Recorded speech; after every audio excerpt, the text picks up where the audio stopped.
Shalom, jemaat kekal, keluarga kekasih Allah, GBI Sentro yang dikasihi Tuhan Yesus. Dimanapun kita berada, salam sehat semuanya. Kita berada dalam program 15 menit sepakat. Bagaimana dengan puasanya hari ini? Jawabnya, siapa takut? Mari kita akan bersama-sama merenungkan kebenaran firman Tuhan pada malam hari ini untuk memberikan semangat dan rema baru di dalam kehidupan kita. Terambil dari kitab Nehemia 1 ayat 3 dan 4. Demikian bunyi firman Tuhan, kata mereka kepadaku, orang-orang yang masih tinggal di daerah sana, yang terhindar dari penawanan, ada dalam kesukaran besar dan dalam keadaan tercela. Tembok Yerusalem telah terbongkar dan pintu-pintu gerbangnya telah terbakar. Ayat 4, ketika ku dengar berita ini, duduklah aku menangis dan berkabung selama beberapa hari. Aku berpuasa dan berdoa kehadirat Allah semesta langit. Demikian pembacaan firman Tuhan. Berbahagialah setiap kita yang haus dan lapar akan kebenaran firman Tuhan. Jemaat kekal yang dikasihi Tuhan, Nehemia merupakan salah satu nasir Allah, yaitu orang yang mengenal dekat Allah dan orang yang dikhususkan hidupnya kepada Allah. Namun demikian, Nehemia adalah seorang yang masih bekerja, yaitu sebagai juru minum Raja Persia, Artasasta. Mungkin sama dengan kehidupan saudara dan saya yang hari-hari ini yang masih bekerja secara sekuler, bekerja untuk kehidupan keluarga kita masing-masing. Tetapi bukankah kita adalah nasir-nasir Allah, orang yang mengenal dan berusaha dekat dengan Tuhan Allah kita. Dan kita belajar mengerti hati Tuhan di dalam kehidupan ini. Karena Nehemia mengenal dekat Allah, maka Nehemia mudah dan gampang memiliki beban hati untuk sesamanya, yakni orang-orang Yehuda dan umat Israel. Demikian juga kita, para jemaat Tuhan, umat ketebusannya, karena kita mengenal kasih Allah kepada kita, bagaimana kasih Allah diberikan kepada umat manusia untuk menebus dosa manusia, maka kita sendiri juga memberikan kasih kita untuk sesama kita. Sehingga kita mudah terbeban dan kita mendoakan untuk saudara-saudara kita, sehingga akan banyak jiwa-jiwa baru yang dituai. Apa yang menimpa orang Yehuda dan umat Israel yang membuat Nehemia jatuh hati untuk berdoa dan untuk berpuasa? Maka kita melihat di dalam ayat 3 bahwa orang-orang yang ditinggal dan tidak diangkut oleh Raja Babel Nebukadnezar dalam kondisi yang mengenaskan. Justru mereka ada dalam kondisi yang mengenaskan, yaitu orang-orang yang masih tinggal di daerah sana yang terhindar dari penawanan, ada dalam kesukaran besar dan dalam keadaan tercela. Ini yang membuat Nehemia terbeban. Dia membuat Nehemia jatuh hati untuk meminta kasih karunia Tuhan atas saudara-saudaranya yang mengalami keadaan yang tercela. Sedangkan yang kedua dikatakan untuk umat Israel.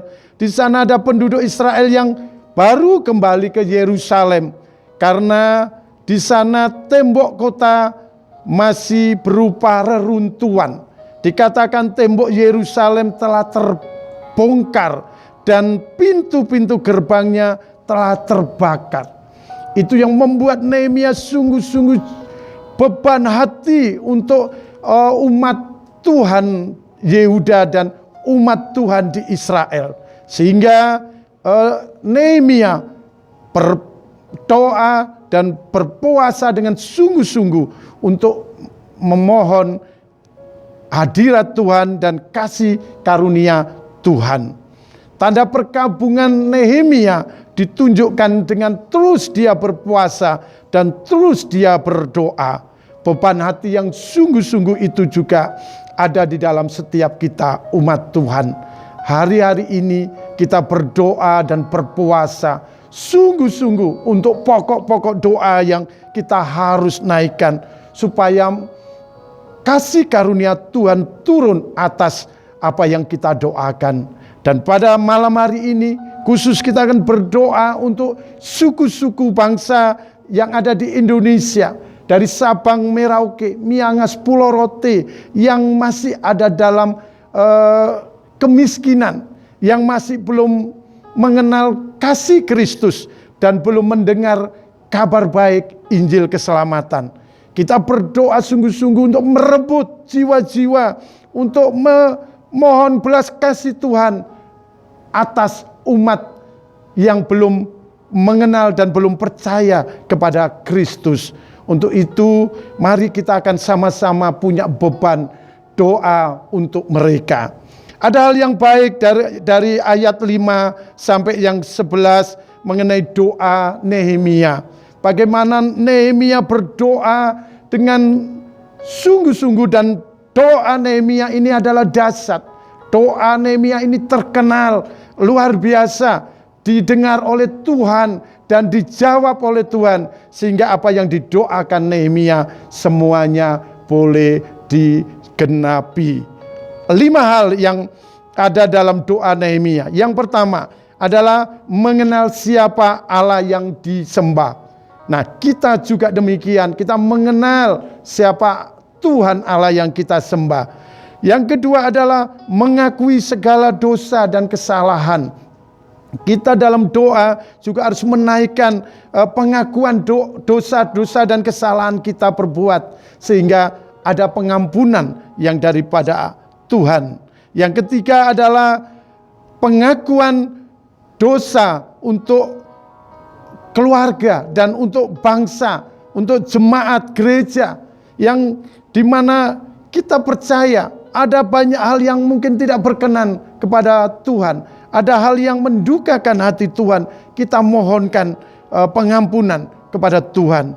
Dan yang keempat adalah memanjatkan permohonan sesuai dengan janji Tuhan yang disampaikan kepada umat manusia, yaitu tentang anugerah keselamatan untuk semua umat manusia. Bukan hanya untuk saudara dan saya, tapi tugas kita adalah memberitakan kepada orang-orang yang belum mengenal Kristus. Dan yang terakhir, doa Nehemia dahsyat adalah apa? Adalah doa komitmen. Doa untuk menindaklanjuti untuk apa yang dia harus lakukan dan kerjakan.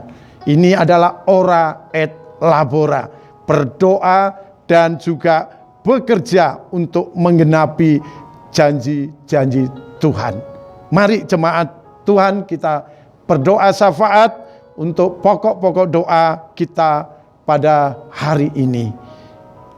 Bapa di dalam Tuhan Yesus Kristus, Allah yang kami kenal, Allah yang kami sembah, Allah yang kami tinggikan dan kami muliakan, kami mengucap syukur pada malam hari ini, datang sepakat untuk memohonkan doa-doa kami. Kiranya Tuhan berkenan mengampuni segala dosa, kesalahan kami. Sebelum kami menaikkan segala pokok-pokok doa kami, kiranya Tuhan jatuh hati dan melihat bangsa negara kami, dan bahkan Tuhan menolong kepada setiap orang warga negara kami yang sampai hari ini ada dalam kemiskinan, kebodohan, ataupun juga terlebih belum mengenal menerima keselamatan. Kiranya Tuhan menolong dan menjangkau mereka, sehingga mereka boleh diselamatkan, mereka boleh menerima anugerah keselamatan yang daripada Tuhan, dan setiap kami boleh menjadi berkat. Anak-anak Tuhan boleh menjadi kepanjangan tangan untuk menyampaikan dan menjangkau jiwa-jiwa di mana kami ada, baik itu di tempat bekerja kami, baik itu di sekolah, baik itu di sekitar rumah tangga kami. Kiranya Tuhan menolong dan memampukan setiap kami untuk menjangkau jiwa-jiwa baru. Kami berdoa Tuhan untuk suku-suku yang ada di Indonesia yang masih banyak belum mendengar kebenaran firman Tuhan, yang belum mendengar kabar baik Injil keselamatan. Tuhan tolong pakai setiap umat Tuhan, setiap hamba-hambamu, dan bahkan setiap kami untuk boleh menjadi kaki-kaki untuk menjangkau jiwa-jiwa, untuk datang kepada suku-suku bangsa yang belum menerima kabar keselamatan. Dan bahkan Tuhan pertemukan kami untuk kami boleh, Tuhan, menjangkau jiwa-jiwa yang datang kepada kami dan yang berjumpa dengan kami, sehingga mereka boleh menerima Kristus sebagai Tuhan dan Juru Selamatnya.